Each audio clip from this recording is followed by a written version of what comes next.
So, minix ko na dito yung onion leeks, ground pepper, egg, konting patis, and then minced garlic. So, ito na yung hinimay na crab. At ito na yung back ng crab. So, dito ko ilalagay. Ito yung request. So, ilalagay. So, start na natin i-mix.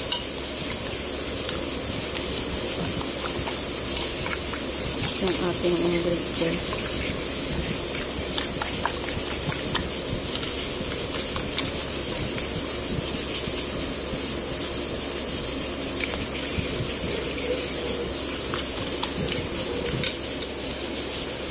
So, nilagay ko na yung ating crab. Hinimay.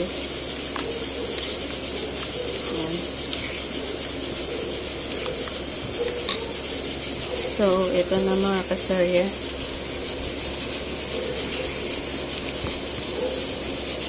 Ilalagay natin to doon sa ating crab. So, sa back ng crab. Sa ating shape.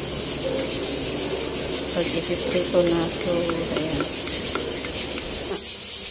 Yan, may kinainit na nga ako ritong kawali at may oil. Yan yung ating first try. Papatikim natin to kung okay na yung timpla. Naparami yung oil niya.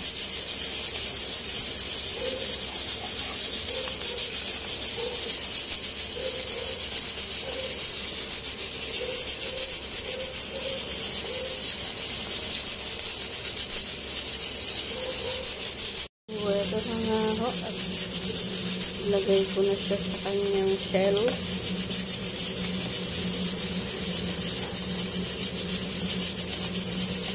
Oopsie. Ayan.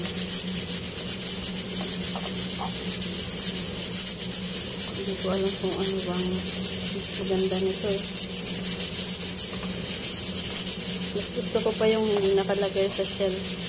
Kasi hindi siya oily. Mas oily siya pag nakaganito mga kateri.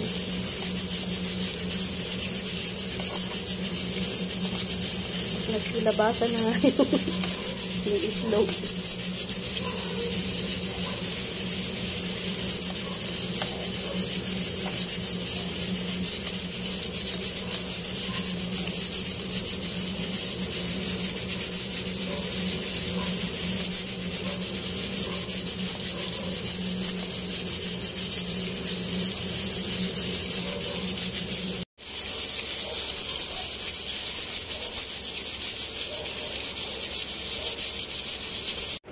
So, here it is, mga kasarya, luto na po yung crab omelette.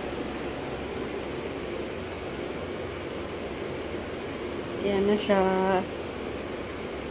Ito na yung nasa shell.